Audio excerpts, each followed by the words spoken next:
ಇವತ್ತು ನಾನು ತುಂಬ ಸುಲಭವಾಗಿ ಒಂದು ಸ್ವೀಟ್ ರೆಸಿಪಿ ಯಾವ ರೀತಿ ಮಾಡೋದು ನೋಡೋಣ ಬನ್ನಿ. ಕೇವಲ 3 ಸಾಮಗ್ರಿಯಿಂದ ಮಾಡ್ಕೊಳ್ಬೋದು ಹಾಗೂ ತುಂಬ ಸುಲಭವಾಗಿಯೂ ಮಾಡ್ಕೊಳ್ಬೋದು.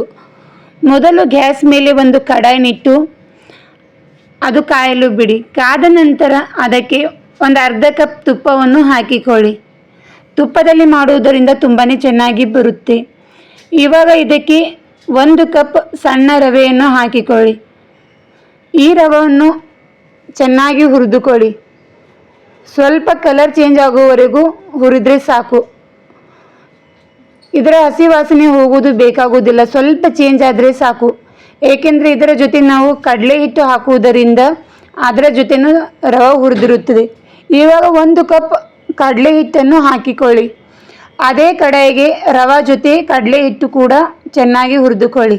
ನನ್ನ ವಿಡಿಯೋ ನಿಮಗೆ ಇಷ್ಟವಾದರೆ ಲೈಕ್ ಮಾಡಿ, ಫ್ರೆಂಡ್ಸ್ ಹಾಗೂ ಫ್ಯಾಮಿಲಿಗೆ ಶೇರ್ ಮಾಡಿ, ನನ್ನ ಚಾನಲ್ಗೆ ಸಬ್ಸ್ಕ್ರೈಬ್ ಆಗಿ. ನೋಡಿ, ಕಡಲೆ ಹಿಟ್ಟು ರವನ್ನು ಸಣ್ಣ ಉರಿಯಲ್ಲಿ ಹುರಿದುಕೊಳ್ಳಿ. ಕಡಲೆ ಹಿಟ್ಟಿನ ಹಸಿ ವಾಸನೆ ಹೋಗಿ ತುಪ್ಪ ಬಿಡುವ ತನಕ ಹುರಿದುಕೊಳ್ಬೇಕು. ಒಂದು 5 ನಿಮಿಷ ಹುರಿದ್ರೆ ಸಾಕು. ತುಪ್ಪ ಎಲ್ಲನೂ ತುಂಬ ಚೆನ್ನಾಗಿ ಬಿಡುತ್ತೆ. ನೋಡಿ, ಈ ರೀತಿ ತುಪ್ಪ ಎಲ್ಲ ಬಿಡುವವರೆಗೂ ಚೆನ್ನಾಗಿ ಹುರಿದುಕೊಳ್ಬೇಕು. ನೋಡಿ, ಸ್ವಲ್ಪ ಸ್ವಲ್ಪ ತುಪ್ಪ ಬಿಡ್ತಾ ಇದೆ. ಅಲ್ಲಿಯ ತನಕ ಹುರಿದ್ರೆ ಸಾಕು. ನಿಮಗೆ ಸ್ವಲ್ಪ ತುಪ್ಪ ಜಾಸ್ತಿ ಅನಿಸಿದ್ರೆ ಸ್ವಲ್ಪ ಕಡಿಮೆ ಹಾಕಿಕೊಂಡರೂ ನಡೆಯುತ್ತದೆ. ನೋಡಿ, 1 ಕಪ್ ಕಡಲೆ ಹಿಟ್ಟು 1 ಕಪ್ ರವೆಗೆ ಅರ್ಧ ಕಪ್ ತುಪ್ಪ ಸಾಕಾಗುತ್ತದೆ. ಇಷ್ಟೊಂದು ತುಪ್ಪ ಬಿಟ್ಟರೆ ಗ್ಯಾಸ್ ಆಫ್ ಮಾಡಿ ತಣ್ಣಗಾಗಲು ಬಿಡಿ.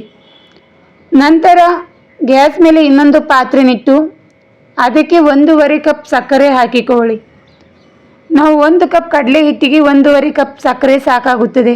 ನಿಮಗೆ ಸ್ವಲ್ಪ ಜಾಸ್ತಿ ಅನಿಸಿದ್ರೆ 1 ಕಪ್ ಹಾಕಿದರೂ ನಡೆಯುತ್ತದೆ. ಆದರೆ 1 ಕಪ್ ರವೆ ಹಾಗೂ 1 ಕಪ್ ಕಡಲೆ ಹಿಟ್ಟಿಗೆ 1.5 ಕಪ್ ಸಕ್ಕರೆ ಸಾಕಾಗುತ್ತದೆ. ಸಕ್ಕರೆ ಒಂದೆಡೆ ಪಾಕ ಬರುವವರೆಗೂ ಚೆನ್ನಾಗಿ ನಾವು ಕುದಿಸಿಕೊಳ್ಳಬೇಕು. ಸಕ್ಕರೆ ಮುಳುಗುವಷ್ಟು ನೀರು ಹಾಕಿದರೆ ಸಾಕು, ಜಾಸ್ತಿ ನೀರು ಬೇಕಾಗುವುದಿಲ್ಲ. ಇದು ಪೂರ್ತಿ ಒಂದೆಡೆ ಪಾಕ ಬರಬೇಕು. ಅಲ್ಲಿಯ ತನಕ ಚೆನ್ನಾಗಿ ಕುದಿಸಿಕೊಳ್ಳಿ. ನಾವು ಬಾಲುಷಾ ಹಾಗೂ ಲಡ್ಡು ಮಾಡ್ತೀವಲ್ವ, ಅದೇ ರೀತಿ ಇದಕ್ಕೂ ಚಾಚಣಿ ಬೇಕು. ಒಂದು ಸಲ ನೀವು ಚೆಕ್ ಮಾಡಿಕೊಳ್ಳಿ. ನೋಡಿ, ಕೈಯಿಂದ ಚೆಕ್ ಮಾಡಿದರೆ ಗೊತ್ತಾಗುತ್ತೆ. ನೋಡಿ, ಯಾವ ರೀತಿ ಒಂದು ಲೇಯರ್ ಬರ್ತಾ ಇದೆ. ಇಷ್ಟೊಂದು ಪಾಕ ಬಂದರೆ ಸಾಕು. ಗ್ಯಾಸ್ ಆಫ್ ಮಾಡಿ ತಣ್ಣಗಾಗಲು ಬಿಡಿ. ಇವಾಗ ತಣ್ಣಗಾದ ಕಡಲೆ ಹಿಟ್ಟಿನಿಗೆ ಚೆಕ್ ಮಾಡಿಕೊಳ್ಳಿ. ನೋಡಿ, ನಾನು ಕೈಯಿಂದ ಮುಡ್ತಾ ಇದ್ದೀನಿ, ಸ್ವಲ್ಪನೂ ಬಿಸಿ ಇಲ್ಲ. ಇವಾಗ ಇದಕ್ಕೆ 4ರಿಂದ 5 ಇಲೈಚಿ ಪುಡಿ, 1 ಚಿಟಿಕೆ ಮಾತ್ರ ಉಪ್ಪು ಹಾಕಿ ನಂತರ ಮಿಕ್ಸ್ ಮಾಡಿಕೊಳ್ಳಿ. ಇವಾಗ ಇದಕ್ಕೆ ಮೊದಲೇ ತಯಾರಿಸಿದ ಸಕ್ಕರೆ ಪಾಕ ಹಾಕಿಕೊಳ್ಳಿ. ಇದನ್ನು ಕೂಡ ತಣ್ಣಗಾಗಿರಬೇಕು. ತಣ್ಣಗಾದ ಸಕ್ಕರೆ ಪಾಕ ಎಲ್ಲನೂ ಹಾಕಿಕೊಳ್ಳಿ. ಇವಾಗ ಇದನ್ನೆಲ್ಲ ಚೆನ್ನಾಗಿ ಮಿಕ್ಸ್ ಮಾಡಿಕೊಳ್ಳಿ. ಇದು ಬೇಗನೆ ಗಟ್ಟಿಯಾಗುತ್ತೆ, ಅದಕ್ಕೋಸ್ಕರ ಚೆನ್ನಾಗಿ ಮಿಕ್ಸ್ ಮಾಡಿಕೊಳ್ಳಿ.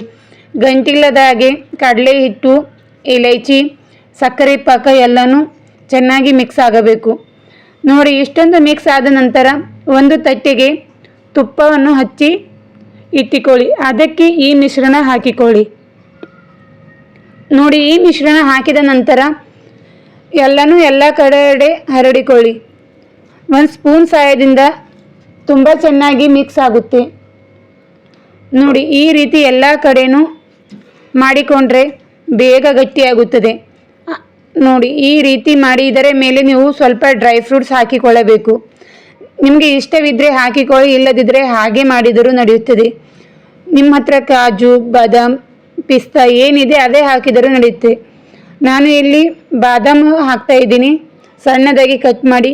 ನಿಮಗೆ ಯಾವ ಡ್ರೈ ಫ್ರೂಟ್ಸ್ ಇಷ್ಟ ಇದೆ ಅದು ಹಾಕಿದರೂ ನಡೆಯುತ್ತಿದೆ, ಇಲ್ಲದಿದ್ದರೆ ಸ್ಕಿಪ್ ಮಾಡಿ. ಇದರಿಂದ ಏನು ಟೇಸ್ಟ್ ಚೇಂಜ್ ಆಗುವುದಿಲ್ಲ. ನೋಡಿ, ಎಷ್ಟೊಂದು ಚೆನ್ನಾಗಿ ಬಂದಿದೆ ಅಂತ. ಇವಾಗ ಇದನ್ನು ಕಟ್ ಮಾಡಿಕೊಳ್ಳಿ.